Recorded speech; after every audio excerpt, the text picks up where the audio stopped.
नमस्कार दोस्तों, मैं हूं मिसबा खान और आप देख रहे हैं खबर मंत्रा। क्या एनडीए में सब कुछ ठीक नहीं चल रहा है? दरअसल दोस्तों, अब नीतीश कुमार की जेडीयू वाले भाजपा के 400 पार वाले नारे पर सवाल उठाने लगे हैं। कह रहे हैं कि भाजपा ने अगर ये नारा नहीं दिया होता तो एनडीए को और सीटें मिलती। भाजपा की वजह से हमें कम सीटें मिली हैं। वहीं दूसरी तरफ जेडीयू और टीडीपी भाजपा से स्पीकर पद के लिए लड़ रही है। विभाग दोनों को भले ही उनके पसंदीदा नहीं मिले, लेकिन स्पीकर पद पर दोनों की नजर है दोस्तों। वो स्पीकर पद भाजपा के पाले में नहीं जाने देना चाहते हैं। अब इन सब सिचुएशन को देखने के बाद दोस्तों ये सवाल उठ रहा है कि क्या एनडीए में वाकई में सब कुछ ठीक नहीं चल रहा है।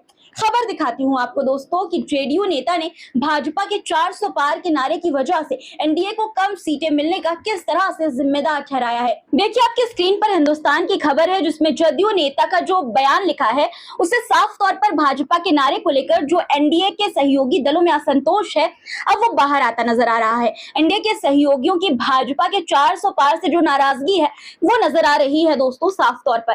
पढ़कर आपको खबर सुनाती हूँ। महाराष्ट्र के सीएम एकनाथ शिंदे ने हाल ही में कहा कि बीजेपी के अब की बार 400 पार का नुकसान हुआ है। उनके बयान का सरकार में शामिल जेडीयू ने भी समर्थन किया है। जेडीयू नेता केसी त्यागी ने कहा कि हमारे द्वारा लगाए गए 400 पार के नारे का विपक्षी दलों के द्वारा संविधान बदलने से जोड़कर घोर दुरुपयोग किया गया। दरअसल दोस्तों, जदयू नेता ही नहीं, इससे पहले एकनाथ शिंदे ने कहा था कि इस नारे के जोर पकड़ने से संविधान बदलने और आरक्षण हटाने को लेकर लोगों में आशंका घर करने लगी। मुख्यमंत्री शिंदे ने मुंबई में एक बैठक में कहा था कि हमें विपक्ष द्वारा 400 पार के नारे के बारे में गढ़ी गई झूठी कहानी के कारण कुछ स्थानों पर हार का सामना करना पड़ा। महाराष्ट्र में भी हमें इसका खामियाजा भुगतना पड़ा। उन्होंने कहा कि 400 पार के नारे के कारण लोगों को लगा कि भविष्य में संविधान बदलने और आरक्षण हटाने जैसे मुद्दों पर कुछ गड़बड़ हो सकती है। दोस्तों, जब भाजपा 400 पार चिल्ला चिल्ला कर कह रही थी, तब विपक्ष ने भाजपा पर यह आरोप लगाया था कि भाजपा 400 सीटें इसलिए चाहती है ताकि वो मनमाने तरीके से संविधान खत्म कर सके, उसमें बदलाव कर सके। हालांकि दोस्तों, विपक्ष का ये कहना गलत नहीं था। कहीं ना कहीं अगर भाजपा को 400 सीटें मिलती तो बहुत सारी मनमानी चीजें भाजपा के द्वारा की जाती।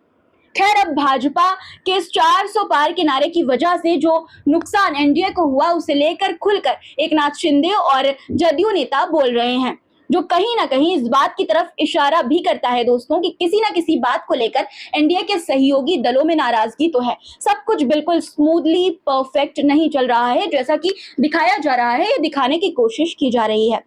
इसका एक इशारा दोस्तों एनडीए में स्पीकर पद को लेकर जो घमासान मचा हुआ है उससे भी मिल रहा है। दरअसल मंत्रालयों के बंटवारे से पहले कई अहम मंत्रालय टीडीपी और जेडीयू मांग रहे थे, लेकिन जो अहम और बड़े मंत्रालय टीडीपी और जेडीयू के द्वारा मांगे जा रहे थे उसे बीजेपी ने अपने पास ही रखा, जैसे कि गृह, रक्षा, वित्त वगैरह। अब सबकी नजर स्पीकर पद पर है, क्योंकि मंत्रालयों के बंटवारे के पहले से ही टीडीपी स्पीकर पद के लिए दावेदारी ठोक चुकी है। वहीं जेडीयू भी इस पद की मांग कर रहा है।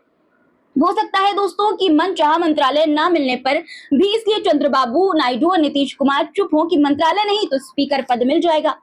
अब आप सोच रहे होंगे कि स्पीकर पद में ऐसा क्या है।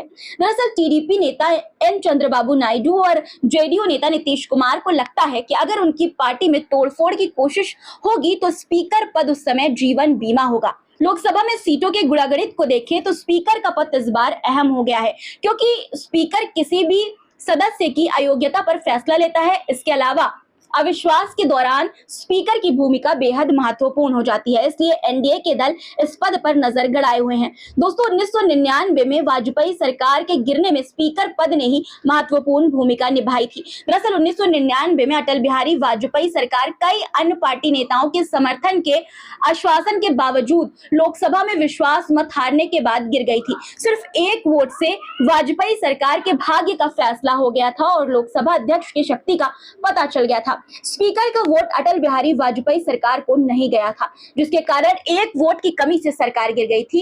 और संयोग ये है दोस्तों कि संयोग की बात यह है दोस्तों कि जो टीडीपी आज फिर से स्पीकर के पद की मांग कर रही है, उस समय भी टीडीपी के स्पीकर ही थे। वाजपेयी सरकार के गिरने में उनकी ही महत्वपूर्ण भूमिका थी दोस्तों। ऐसे में दोस्तों, इस बार क्या बीजेपी 1999 वाला फैसला भूलकर टीडीपी या जेडीयू पर भरोसा जता पाएगी और स्पीकर पद उन्हें दे देगी?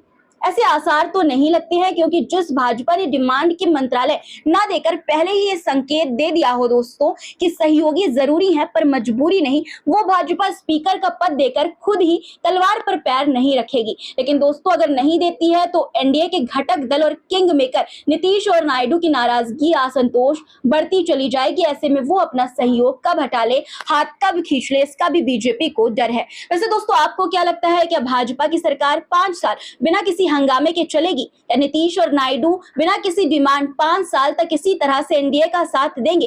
कमेंट में अपनी राय आप जरूर बताइएगा। और दोस्तों वीडियो पसंद आई हो तो वीडियो को लाइक और चैनल को सब्सक्राइब करना मत भूलिएगा। इस पूरे मुद्दे को आप कैसे देखते हैं, आपकी क्या राय है, कमेंट में जरूर लिखिएगा। आज के लिए इतना ही दोस्तों, धन्यवाद।